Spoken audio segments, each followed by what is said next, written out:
بسم اللہ الرحمن الرحیم۔ السلام علیکم ورحمۃ اللہ وبرکاتہ۔ الحمد للہ حمدا کثیرا طیبا مبارکا فیہ، والصلاة والسلام علی اشرف الانبیاء والمرسلین محمد وآلہ وصحبہ اجمعین، اما بعد۔ حاضرین و ناظرین، یہ درس نمبر 1608 ہیں، اور آج سورۃ الروم کی 2 آیتوں کی تلاوت اور تشریح کی جائے گی، آیت نمبر 48 اور 49، 48 and 49۔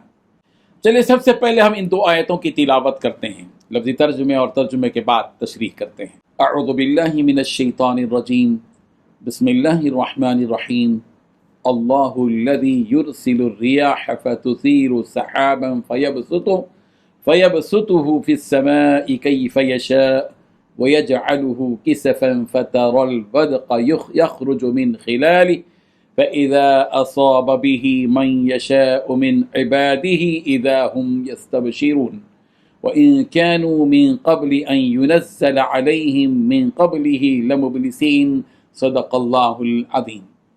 لفظی ترجمہ یوں ہے، اللہ الذی، اللہ وہ ذات ہے جو یرسل الریاح، ہوائیں بھیجتا ہے، فتثیر، تو وہ اٹھاتی ہیں، سحاباً، بادل، فیبسطہ، پھر وہ اللہ اس کو پھیلاتا ہے، فی السماء، آسمان میں، کیف یشاء، جس طرح وہ چاہتا ہے، ویجعلہ، اور وہ کر دیتا ہے اس کو، کسفاً، ٹکڑے ٹکڑے، فترا، پھر آپ دیکھتے ہیں، الودق، بارش کو، یخرجو، کہ وہ نکلتی ہے، من خلالی، اس کے درمیان سے، فاذا، پھر جب، اصاب بھی، وہ پہنچاتا ہے، برساتا ہے اسے، من یشاء، جس پر وہ چاہتا ہے، من عبادی، اپنے بندوں میں سے، اذا ہم، تو اس وقت وہ، یستبشرون، خوش ہو جاتے ہیں، وَإِن، جبکہ بلا شبہ، کانوں، وہ تھے، من قبلی، پیشتر اس کے، ان ينزل، کہ وہ نازل ہو، علیہم، ان پر، من قبلی ہی، اس سے پہلے ہی، لمبلسین، البتہ نا امید ہو جاتے۔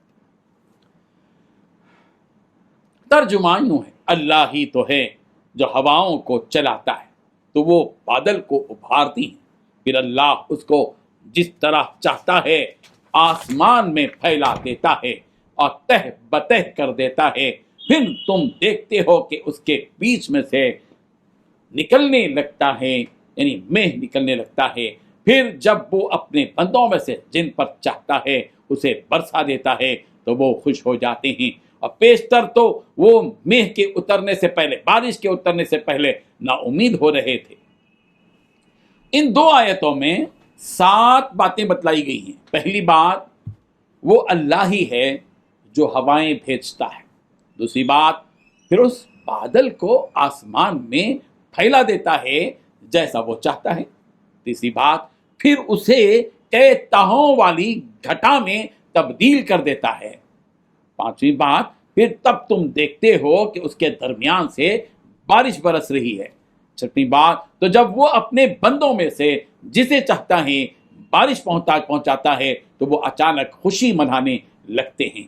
ساتویں بات، حالانکہ اس سے پہلے جب تک ان پر بارش نہیں برسائی گئی تھی وہ نا امید ہو رہے تھے۔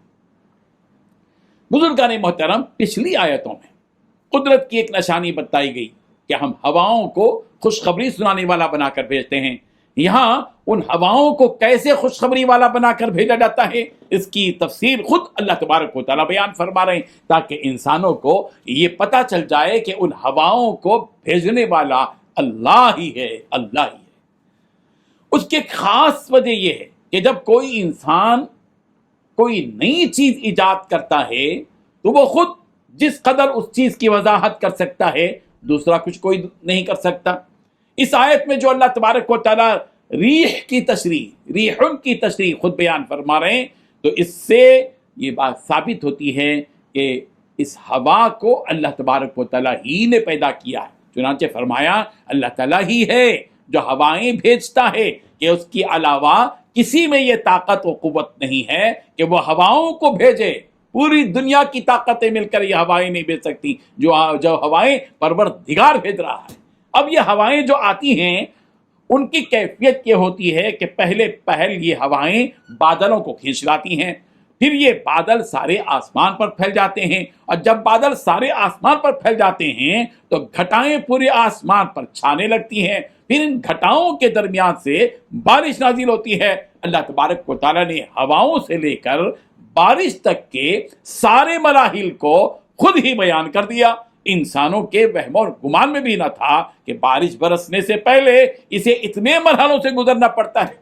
ابن عباس رضی اللہ عنہما نے فرمایا کہ اللہ تعالیٰ ہواؤں کو بھیجتا ہے، پھر وہ ہوائیں پانی لے کر بادلوں کے پاس آتی ہیں، پھر وہ بادل پانی کو لے کر چلتا ہے، پھر اس بادل کو نچوڑا جاتا ہے، جس طرح اونٹنی کے تھنوں کو نچوڑا جاتا ہے، دوہا جاتا ہے، پھر موسلا دھار بارش ہونے لگتی ہے جیسے کہ مشکیزے کا منہ کھول دیا گیا ہو، مگر فرق اتنا ہے کہ بارش الگ الگ ہو کر برستی ہے۔ آگے فرمایا گیا کہ وہ بارش اللہ تعالیٰ اپنے بندوں میں سے جس پر چاہتا ہے برساتا ہے، کہ ہم بھی دیکھتے ہیں کہ فلاں مقام پر بارش ہوئی مگر قریب ہی کے علاقے میں بارش نہیں ہوئی۔ یہ بھی اللہ تبارک و تعالیٰ کی قدرت ہے، کیونکہ آسمان تو سارا ایک ہی ہے، اگر بارش ہو تو ساری جگہوں پر ہو، مگر ہم دیکھتے ہیں کہ ایک علاقے میں بارش ہوتی ہے مگر قریب ہی کے ایک دوسرے علاقے میں بارش نہیں ہوتی۔ یہ بھی اللہ تبارک و تعالیٰ کی قدرت ہے۔ انسان کی فطرت یہ ہے کہ وہ بارش کے نازل ہونے کو دیکھ کر خوش ہوتا ہے، کیونکہ اس بارش سے اسے فائدہ ہوتا ہے۔